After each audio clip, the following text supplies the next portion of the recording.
Hello friends, എല്ലാവർക്കും പത്രമാറ്റിലെ പുതിയൊരു എപ്പിസോഡിൻ്റെ റിവ്യൂയിലേക്ക് സ്വാഗതം. അങ്ങനെ ആദർശമാണെന്നുണ്ടെങ്കിൽ മുത്തശ്ശനെ കണ്ടിട്ട് നയനയുടെ കോലത്തെ പറ്റിയിട്ട് നല്ല രീതിയിൽ തന്നെ പറഞ്ഞുകൊണ്ടിരിക്കുകയാണ്. അപ്പം നയന മനസ്സിലാലോചിക്കുകയാണ്, ഇത്ര നേരം ഇങ്ങനെയല്ലല്ലോ പറഞ്ഞിരുന്ന, പെട്ടെന്ന് എന്ത് പറ്റിയെന്ന് ആലോചിക്കുകയാണ്. അപ്പോൾ ബാക്കിലായിട്ട് ജലജയും ദേവയാനിയും വന്ന് നിൽക്കുന്നുണ്ടായിരുന്നു. അപ്പോൾ അതൊന്നും കാണാതെയാണ് ആദർശ് പറയുന്നത്, ഇത്ര നല്ല കോലം എൻ്റെ അമ്മ പോലും ഇടില്ല എന്നൊക്കെ പറഞ്ഞ് വലിയ ബിൽഡപ്പൊക്കെ കൊടുക്കുകയാണ്. അങ്ങനെ അതും പറഞ്ഞുകൊണ്ട് ആദർശ് തിരിഞ്ഞു നോക്കുന്നത് ദേവയാനിയുടെ മുഖത്തേക്കാണ്. അപ്പോൾ ദേവയാനിക്ക് ഇത് കേട്ടിട്ട് വളരെയധികം ദേഷ്യം വരുന്നുണ്ട്. അങ്ങനെ ആദർശമാണെന്നുണ്ടെങ്കിൽ ഇനിയിപ്പോൾ ബാക്കിലോട്ട് പോയി കഴിഞ്ഞാൽ അമ്മേനെ ചിലപ്പോൾ ഫേസ് ചെയ്യേണ്ടി വരും, അതുകൊണ്ട് നേരെ തന്നെ വെച്ച് പിടിക്കാമെന്ന് പറഞ്ഞിട്ട് ആദർശം നേരെ മുന്നിലേക്ക് പോവുകയാണ്. ആ സമയം ജലജ പറയുന്നുണ്ട്, കണ്ടില്ലേ ഏടത്തി, അവൾ എത്ര പെട്ടെന്നാണ് ആദർശിനെ കയ്യിലെടുത്തതെന്ന്. ഇപ്പോൾ ഏടത്തിയെ വരെ തള്ളി പറഞ്ഞുകൊണ്ടാണ് ആദർശ് അങ്ങനെയൊക്കെ നയനനെ പറഞ്ഞിരിക്കുന്നത് എന്ന് കയറ്റി കൊടുക്കുകയാണ് ജലജ ദേവയാനിയുടെ അടുത്ത്. അപ്പോൾ ദേവയാനി ഇതൊക്കെ കേട്ടിട്ട് നേരെ അകത്തോട്ട് പോകുന്നുണ്ട് ദേഷ്യം വന്നിട്ട്. അപ്പോൾ നമ്മുടെ നയനയാണെന്നുണ്ടെങ്കിൽ ആലോചിക്കുകയാണ്, ആദർശിന് എന്ത് പറ്റിയാവോ പെട്ടെന്ന് ഇങ്ങനെ ഒരു മാറ്റം വന്നത്, എന്തോ പറ്റിയിട്ടുണ്ട്, അല്ലാണ്ട് ഇങ്ങനെയൊന്നും സംസാരിക്കില്ല. അതേപറ്റിയാണ് നമ്മുടെ നയനയാണെന്നുണ്ടെങ്കിൽ ആലോചിച്ചുകൊണ്ട് നിൽക്കുന്നത്. മുത്തശ്ശനാണെങ്കിൽ ആദർശ് ഇങ്ങനെയൊക്കെ പറയുന്നത് കേട്ടിട്ട് വളരെയധികം സന്തോഷമാണ് ആവുന്നത്. നയനയെ ഒന്ന് പരിഗണിച്ചു തുടങ്ങിയല്ലോ ആദർശ് എന്നൊക്കെ കരുതിയിട്ട് പിന്നീട് കാണിക്കുന്നത് ആദർശ് ഓഫീസിലേക്ക് പോകാനായിട്ട് വന്നിരിക്കുകയാണ്. അപ്പം നയനോട് പറയുന്നുണ്ട്, ബ്രേക്ക്ഫാസ്റ്റ് എടുത്ത് വയ്ക്കാൻ 5 മിനിറ്റിനുള്ളിൽ ഞാനിവിടെ നിന്ന് പോകുമെന്ന് പറയുകയാണ്. അപ്പം നയന പറയുന്നുണ്ട്, വേഗിരിക്കൂ, ഞാൻ പെട്ടെന്ന് തന്നെ ഉണ്ടാക്കി തരാമെന്ന് പറയുകയാണ്. അപ്പോൾ അത് കേട്ട് ദേവയാനി ദേഷ്യപ്പെടുകയാണ്. എന്താ നിനക്ക്, ആദർശ് ഡെയിലി ജോലിക്ക് പോകുന്ന കാര്യം നിനക്ക് അറിയുന്നല്ലേ, പിന്നെ നിനക്ക് എന്താ ഇതൊക്കെ ഉണ്ടാക്കി വെച്ചാൽ അവൻ ഇവിടെ വന്നിട്ട് നിന്നെ കാത്തിരിക്കണമെന്ന് ചോദിക്കുകയാണ്. അത് പിന്നെ എന്ന് പറയുമ്പോൾ അവിടെ മുത്തശ്ശി പറയുന്നുണ്ട്, അത് ഇന്ന് അവൾ നേരം വൈകിയതൊന്നല്ല, ആദർശ് നേരത്തെ ഇറങ്ങിയതാണ്, അല്ലാതെ അവളെ കുറ്റപ്പെടുത്താൻ നിൽക്കണ്ടെന്ന് പറയുകയാണ്. അങ്ങനെ നേരത്തെ ഇറങ്ങുന്നുണ്ടെങ്കിൽ ഒരു വാക്ക് മുന്നേ പറഞ്ഞാൽ അവളതൊക്കെ ഉണ്ടാക്കി വെക്കില്ലേ, ഇറങ്ങി വന്നിട്ട് പറഞ്ഞു കഴിഞ്ഞാൽ അവളെന്ത് ചെയ്യാനാണ്, അവളപ്പോൾ പെട്ടെന്ന് തന്നെ ഉണ്ടാക്കി തരാമെന്ന് പറഞ്ഞില്ലെന്ന് പറയുകയാണ്. അതിന് ഇവൾക്കിവിടെ മലമറിക്കുന്ന ജോലിയൊന്നും ഇല്ലല്ലോ, അവൾക്ക് എന്താ ഇതിപ്പോൾ ഇത്ര പെട്ടെന്ന് ചെയ്താൽ ഉണ്ടാക്കി വെക്കണോണ്ട് ഒരു കുഴപ്പമില്ലല്ലോ എന്ന് പറയുകയാണ്.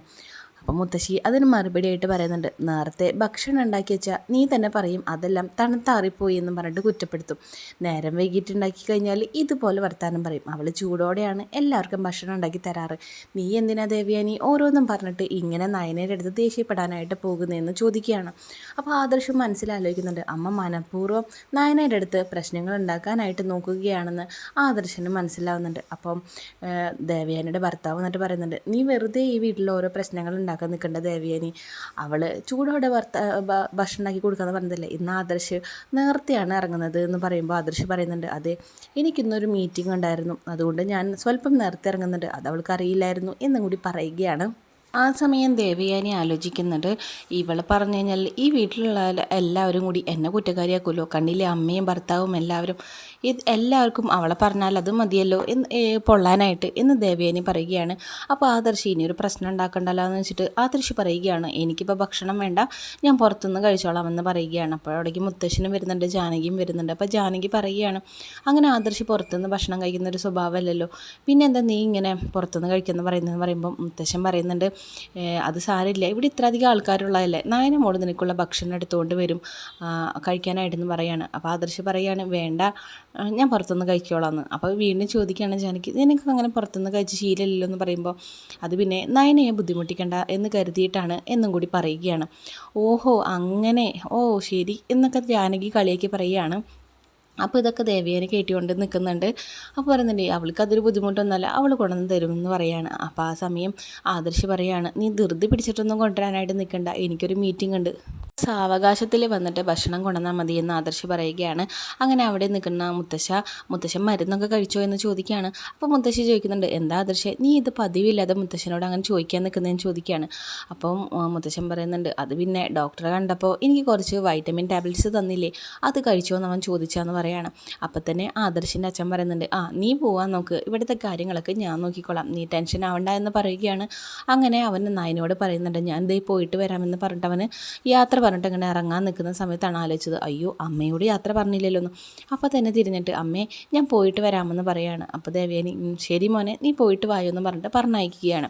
അപ്പോൾ തന്നെ ജലജ പറയുന്നുണ്ട്, കണ്ടില്ലേ അവൻ എല്ലാവരുടെയും യാത്ര പറഞ്ഞു, നയനോട് വരെ പറഞ്ഞു, ഏടത്തിയോട് മറന്നു പോയിട്ട് അവൻ വീണ്ടും ഓർമ്മിപ്പിച്ച് പറയണമല്ലോ എന്ന് വിചാരിച്ചിട്ട്, കണ്ടില്ലേ ഇപ്പോഴേ തന്നെ മോൻ കൈവിട്ട് പോയി തുടങ്ങി എന്നൊക്കെ ജലജ ദേവയാനിയോട് പറഞ്ഞു കൊടുക്കുകയാണ്. ആദർശാണെന്നുണ്ടെങ്കിൽ ഓഫീസിലേക്ക് വന്നിട്ട് ആദർശൻ്റെ ക്യാബിനിലേക്ക് വന്ന 2 സ്റ്റാഫിനോട് വളരെയധികം ദേഷ്യപ്പെട്ടുകൊണ്ടിരിക്കുകയാണ്. അപ്പോൾ നല്ല രീതിയിൽ തന്നെ ചീത്ത പറയുന്നുണ്ട്. നിങ്ങൾ എന്ത് കണ്ടിട്ടാണ് ഇങ്ങനെ ചെയ്യുന്നതെന്നൊക്കെ പറഞ്ഞ് വളരെയധികം ദേഷ്യപ്പെട്ടുകൊണ്ടിരിക്കുകയാണ്. അപ്പോൾ പുറത്ത് നിന്നിട്ട് പവിത്രയും ബാക്കിയുള്ള സ്റ്റാഫ് എല്ലാവരും ശ്രദ്ധിച്ചുകൊണ്ടിരിക്കുകയാണ്. അപ്പോൾ സാറിന് എന്ത് പറ്റിയാവോ ഇത്രയധികം ദേഷ്യപ്പെടാനായിട്ട്, ഇനിയിപ്പോൾ അങ്ങോട്ട് പോയി പെട്ട് കഴിഞ്ഞിട്ടുണ്ടെങ്കിൽ നമ്മുടെ കാര്യം ഇതേപോലെ തന്നെയാണെന്നൊക്കെ പറഞ്ഞ് ഇവരെല്ലാവരും ആദർശം അവരെ ചീത്ത പറയുന്നത് നോക്കിക്കൊണ്ട് നിൽക്കുന്ന സമയത്താണെന്നുണ്ടെങ്കിൽ പവിത്രയുടെ തോളത്ത് നയന വന്ന് തൊടുകയാണ്. അപ്പോൾ നോക്കുമ്പോൾ അയ്യോ മേഡം എന്താ ഇവിടേക്ക് വന്നതെന്ന് ചോദിക്കുന്നുണ്ട്. അപ്പോൾ എന്തെല്ലാവരും ഇങ്ങനെ ആകെ പേടിച്ച് നിൽക്കുന്നതെന്ന് ചോദിക്കുകയാണ്. അപ്പോൾ പറയുന്നുണ്ട് ആദർശ് സാറ് എന്താണെന്നറിയില്ല വളരെയധികം ദേഷ്യത്തിലാണ്. അവിടെ അകത്താണെന്നല്ലെങ്കിൽ നല്ല ഫയറിങ് നടന്നുകൊണ്ടിരിക്കുക 2 സ്റ്റാഫിൻ്റെ അടുത്ത്. ഞങ്ങൾക്ക് അങ്ങോട്ട് പോകാനായിട്ട് നല്ല പേടിയായിട്ടിരിക്കുകയാണെന്ന് പറയുകയാണ്. അപ്പോൾ നമ്മുടെ പവിത്രയുടെ അടുത്ത് നയന പറയുന്നുണ്ട്, ഒരു കാര്യം ചെയ്യ്, നിങ്ങളുടെ സാറിനെ തണുപ്പിക്കാനുള്ള വിദ്യ എൻ്റെ കയ്യിലുണ്ട്. നീ ഒരു കാര്യം ചെയ്യ്, ആദർശിനോട് പോയിട്ട് പറ ഞാൻ വന്നു പറയാനായിട്ട്. അയ്യോ ഞാൻ അങ്ങോട്ട് പോയി കഴിഞ്ഞാൽ ഇനി എന്നെയും ചീത്ത പറയുമെന്ന് പറയുമ്പോൾ നീ ആദ്യം ഞാൻ പറഞ്ഞ കാര്യം ചെയ്യേ, പോയിന്ന് ഞാൻ വന്നിട്ടുണ്ടെന്ന് പറയാനായിട്ട് പറയുന്നുണ്ട്. അങ്ങനെ പവിത്ര നേരെ അകത്തോട്ട് ചെല്ലുകയാണ്. എന്നിട്ട് ആദർശനോട് പറയുന്നുണ്ട്, പേടിച്ചിട്ടാണ് അങ്ങോട്ട് ചെല്ലുന്നത്. അപ്പോൾ അവിടെ നല്ല ഫയറിങ് നടന്നുകൊണ്ടിരിക്കുകയാണ് ആ വേറെ 2 സ്റ്റാഫിന്. അപ്പോൾ പവിത്ര വന്നിട്ട് പറയുന്നുണ്ട്, സാർ അപ്പോൾ എന്താ പവിത്ര എന്ന് ചോദിക്കുന്നുണ്ട്. അത് പിന്നെ ശ്രേയ വന്നിട്ടുണ്ടെന്ന് പറയുകയാണ്. എന്ത് ശ്രേയോ? സോറി സാർ, പേടിച്ചിട്ടാണ്. നയന മേഡം വന്നിട്ടുണ്ടെന്ന് പറയുകയാണ്. അതിന് അപ്പോൾ പറയുന്നുണ്ട്, ഓക്കെ ശരി, എന്നാൽ അവളോട് അകത്തോട്ട് വരാനായിട്ട് പറയും എന്ന് ആദർശ് പറയുകയാണ്. അങ്ങനെ അവിടെ ഉണ്ടായിരുന്ന 2 പേരെയും വേഗം പറഞ്ഞു വിടുകയാണ്. അങ്ങനെ പവിത്രയും പുറത്തേക്ക് വരുമ്പോൾ നയന നേരെ അകത്തോട്ട് വരികയാണ്. അങ്ങനെ നയന ഒന്ന് ചോദിക്കുന്നുണ്ട്, എന്താണ് സാർ വളരെയധികം ദേഷ്യത്തിലാന്ന് ഇവിടെയുള്ള സ്റ്റാഫുകളൊക്കെ പറഞ്ഞല്ലോ, എന്ത് പറ്റി? നിങ്ങൾ രാവിലെ ഒന്നും കഴിക്കാതെ വന്നതുകൊണ്ടാണ് നിങ്ങൾക്ക് ഇത്ര ദേഷ്യം എന്ന് പറയുകയാണ്. അതെ, നിങ്ങൾക്കുള്ള ഭക്ഷണമായിട്ട് ഞാൻ വന്നിരിക്കുന്നതെന്ന് പറയുമ്പോൾ നയനോട് പറയുന്നുണ്ട്, നീ അവിടെ ഭക്ഷണം വെച്ചിട്ട് പൊക്കോളാനായിട്ട് പറയുന്നുണ്ട്. ഇല്ല, എന്നോട് മുത്തശ്ശൻ പ്രത്യേകം പറഞ്ഞിട്ടുണ്ട് ഇത് കഴിപ്പിച്ചിട്ട് ചെല്ലാനായിട്ട് പറ്റത്തുള്ളൂ. ജോലിക്കാര്യത്തിലെടുക്കുന്ന ശ്രദ്ധയൊന്നും ഭക്ഷണത്തിൻ്റെ കാര്യത്തിൽ ആദർശനില്ല എന്നും കൂടി പറഞ്ഞിട്ടുണ്ട്. അതുകൊണ്ട് കൂടിയിരുന്ന് കഴിപ്പിച്ചിട്ട് ചെന്നാൽ മതി എന്ന് മുത്തശ്ശൻ പ്രത്യേകം പറഞ്ഞിട്ടുണ്ടെന്ന് പറയുകയാണ്. അപ്പോൾ നിങ്ങളെ വയറ്റിലേക്ക് ഭക്ഷണം എത്തിക്കഴിയുമ്പോൾ നിങ്ങളുടെ ദേഷ്യമൊക്കെ കുറഞ്ഞോളും എന്നും കൂടി പറയുകയാണ് ആദർശിൻ്റെ അടുത്ത് നയന. അങ്ങനെ കൊണ്ടുവന്ന ഭക്ഷണം എല്ലാം ടേബിളിലൊക്കെ നിരത്തി വെച്ചിട്ട് ആദർശിനെ കഴിക്കാനായിട്ട് റെഡിയാക്കി വെച്ച് കൊടുക്കുകയാണ്. അങ്ങനെ ആദർശിനെ കാണിച്ചുകൊണ്ട് പത്തനംതിട്ടയിലെ മറ്റൊരു എപ്പിസോഡ് തീരുകയാണ്. വീഡിയോ കാണുന്ന നിങ്ങളെല്ലാവരും ഒരു ലൈക്ക് എന്നിട്ട് പോകാനായിട്ട് മറക്കരുത്. ഇതിൻ്റെ കണ്ടിന്യൂ ആയിട്ടുള്ള വീഡിയോസ് കാണാനായിട്ട് നമ്മുടെ ചാനൽ സബ്സ്ക്രൈബ് ചെയ്യാനായിട്ട് മറക്കരുത്. അപ്പോൾ ഏറ്റവും പുതിയ റിവ്യൂ ആയിട്ട് ഞാൻ നിങ്ങളുടെ മുമ്പിലേക്ക് എത്താം. അതുവരേക്കും ബായ്.